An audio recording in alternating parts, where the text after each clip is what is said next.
नमो नमः। आज हम महाकवि श्री हर्ष प्रणीतम नेषदीय चरितम के कुछ विशेष तथ्यों का अध्ययन करेंगे।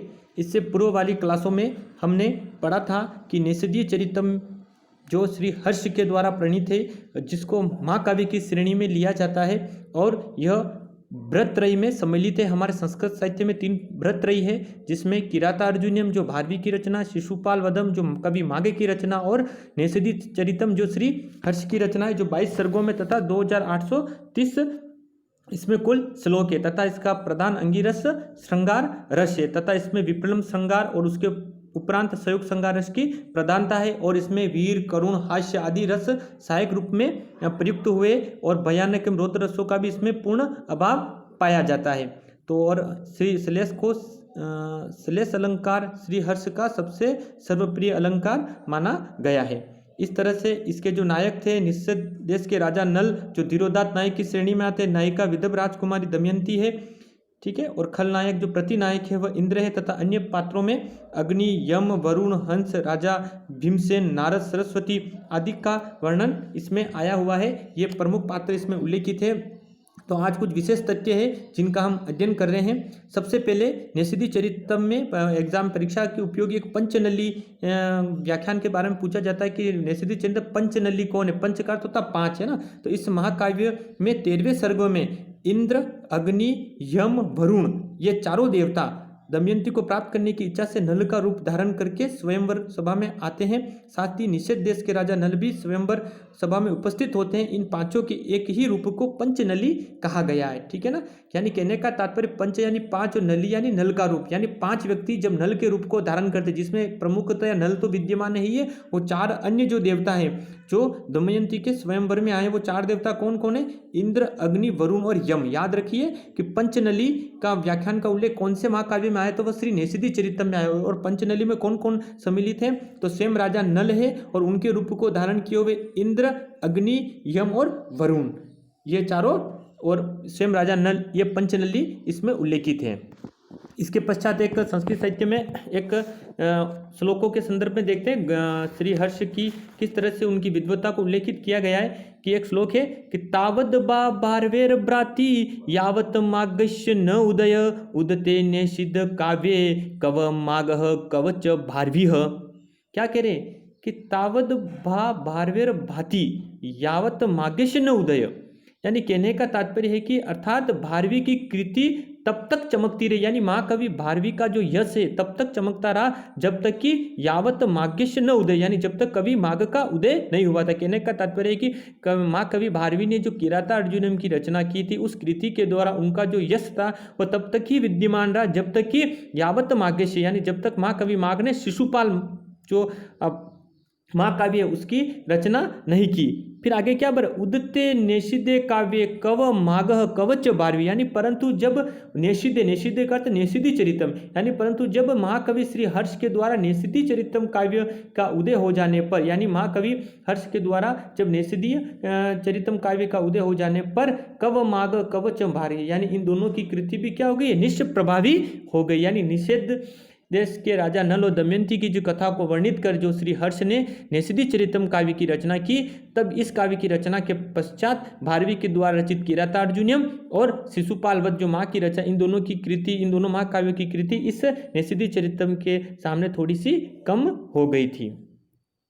एक उक्ति और आती है कि नेषिदे पद लालित्यम, यानी महाकवि श्री हर्ष ने नेषदीय रचना में सुंदर सुंदर पदों का सामंजस्य या संयोजन बहुत ही जगह किया है। पूरे काव्य में कहीं न कहीं हमें इन शब्दों का संयोजन मिल जाता है। इसी कारण से यह उक्ति बहुत प्रचलित हुई कि नेषिदे पद लालित्यम, यानी निषेध का तात्पर्य यहाँ पर है नेषदीय चरितम, यानी नेषदीय चरितम का जो पद्य लाले थे वह बड़ा ही सुशोभित है।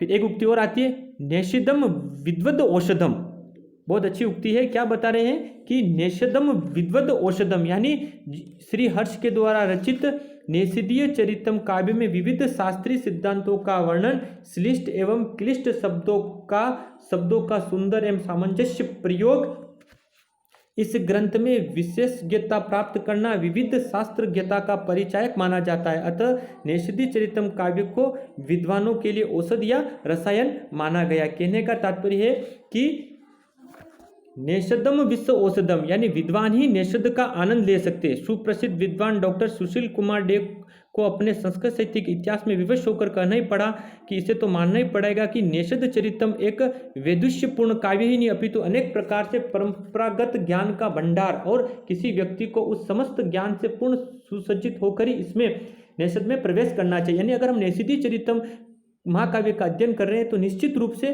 कोई विद्वता के संदर्भ में जो विद्वान होते हैं वह क्या करते हैं, अपने सारे सिद्धांतों का ध्यान रखना पड़ता है उनको। 14 प्रकार की जो विद्याओं के अंतर्गत जो भी व्याकरण का ज्ञान है, जो भी हमारा साहित्य का ज्ञान है, शास्त्रीय सिद्धांतों का वर्णन है आदि में पूर्णतः पारंगतता प्रदान होने के पश्चात ही हम इस काव्य को समझ सकते हैं। क्योंकि श्रीहर्ष वेद, व्याकरण, दर्शन, ज्योतिष, राजनीति, सामुद्रिक, आयुर्वेद, धनुर्वेद, नाटक, संगीत, मंत्र तंत्र, अलंकार, तुरंग लक्षण और पक्षी विज्ञान, चराचर जगत, कला, चित्रकारी, शास्त्र, पुराण, इतिहास, अश्वशास्त्र, कामशास्त्र, रत्नशास्त्र आदि विविध विषयों में पारंगत थे। इस कारण से उन्होंने इन सारे सिद्धांतों का उल्लेख अपने इस महाकाव्य में किया। इसीलिए यह उक्ति प्रसिद्ध है कि नेषद विश्व औषधम, यानी नेषदी चरितम जो महाकाव्य है वह क्या है, विद्वानों के लिए औषध या रसायन माना गया। यानी अगर विद्वान जनों को अगर अपने इन सारे प्रकार के जिनका मैंने उल्लेख किया है, व्याकरण, दर्शन, ज्योतिष, राजनीति, सामुद्रिक, आयुर्वेद, धनुर्वेद, नाटक, संगीत, अगर इसमें पारंगतता प्राप्त करनी है तो नेषदी चरितम में इनका पद पद्य पर इसका उल्लेख मिल ही जाता है।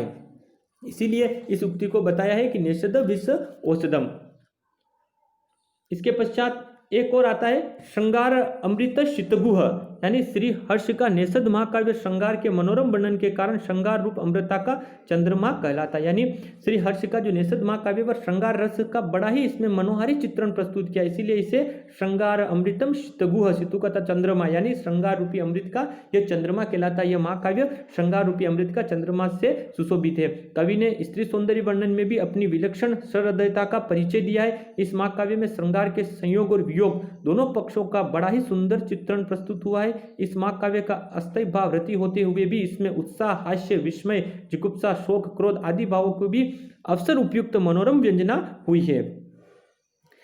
कहने का तात्पर्य है कि नेषद में संयोग श्रृंगार का मानविक चित्रण तो मिलता ही है और साथ साथ में इसमें जब स्वयंवर स्थल में देव प्रसाद ने दमयंती से नल के स्पष्ट रूप से पृथक देखा तो माला पहनाने की उत्सुकता तथा मुग्ध उचित लज्जा के मध्य से उसकी अद्भुत दशा का चित्रण ये आदि कहीं न कहीं ये उल्लेखित हो ही जाते हैं। उपरोक्त विवेचन से हम ये मान सकते हैं कि नेषदी चरितम महाकाव्य में सर्वश्रेष्ठ श्रृंगार प्रदान महाकाव्य, इसीलिए सहृदय समीक्षण इसे श्रृंगार अमृत शीतगु कहा है। संस्कृत महाकाव्य परंपरा नेषद की तुलना में श्रृंगार रस का ऐसा निरूपण करने वाला दूसरा कलात्मक काव्य हमें नहीं मिल सकता है। आगे बताए हैं, पाश्चात्य समीक्षकों के अनुसार इस काव्य में कला पक्ष की प्रधानता देखी जाती है और इस काव्य की रचना माना जाता है कि काशी में रहकर की गई थी। श्रीहर्ष ने काशी में रहकर इसका निर्माण किया, इसको लिखा है। इस काव्य के अध्ययन का अधिकारी सामान्य जन न होकर विद्वत जन ही है, क्योंकि नेषद विश्व औषधम इस उक्ति के कारण इसको पढ़ने के लिए व्यक्ति को अपने सभी प्रकार की विद्या में पारंगत होना भी बड़ा ही माना जाता है। संस्कृत काव्य परंपरा में कालक्रम की दृष्टि से यह सबसे अंतिम महत्वपूर्ण महाकाव्य माना जाता है। इसके अलावा नेषद महाकाव्य में श्री हर्ष ने जो अपना पांडित्य को अगर हम देखते हैं तो श्री हर्ष ने खंडन खंड खाद्य ग्रंथ लिखकर ही अपने पांडित्य पाचुत्र का दिग्दर्शन कराया है। इसमें ग्रंथकार ने अपने प्रखर पांडित्य से अनेक तर्कों तथा प्रयुक्तों के द्वारा बड़े उत्तम ढंग से अद्वैत मत का प्रतिपादन किया। यानी श्री हर्ष ने जो खंडन खंड खाद्य इनका जो एक और इनकी एक रचना मिलती है उसमें इनका जो अद्वैत मत का प्रतिपादन करता है। कभी कभी परीक्षा में पूछा जाता है कि अद्वैत मत का प्रतिपादन श्रीहर्ष की किस रचना में मिलता है, वह है खंडन खंड खाद्य है। ठीक है ना। इसमें इस अद्वैत की झलक श्रीहर्ष ने नेषद महाकाव्य में भी अद्वैत तत्व आदि उक्तियों के द्वारा प्रदर्शित की है। नेषद के षष्ठ सर्ग को कवि ने खंडन खंड खाद्य का ग्रंथ सहोदर कहा है। सप्तदश सर्ग में न्यायशास्त्र के मुख्य आचार्य गौतम को तथा चावक के मत का खंडन किया है। वैशेषिक दर्शन का नामांतर उल्लूक दर्शन भी है। इसे श्रीहर्ष ने नेषद के 22वें सर्ग में बड़ी उक्ति के साथ प्रतिपादित किया है।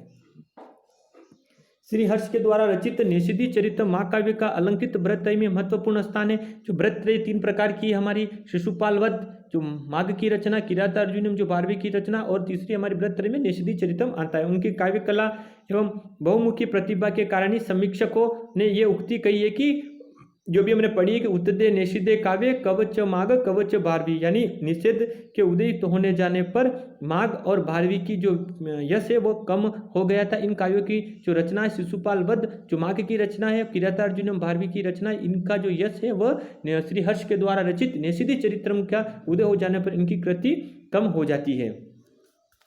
इसके साथ ही हमने देखा है कि श्री हर्ष के द्वारा जो रचित ये सारी जो रचनाएं हैं, इनके द्वारा लिखित जो श्री खंडन खंड काव्य ले लें, चाहे श्री निषिद्धि चरितम ले लें, तो हर्ष निश्चित रूप से इन सभी प्रकार की कलाओं में जो निपुण थे, चाहे उनके लिए हमने अभी पढ़ा था, चाहे व्याकरण हो, चाहे उनका श्रृंगार शास्त्र हो, चाहे उनका अलंकार शास्त्र हो, सभी प्रकार के शास्त्रों में पांडित्य को श्री हर्ष ने प्राप्त किया था। इसीलिए इसको पढ़ने के लिए व्यक्ति को अपने सभी प्रकार की विद्याओं में निपुण होना बड़ा ही जरूरी है। तभी कहा गया है कि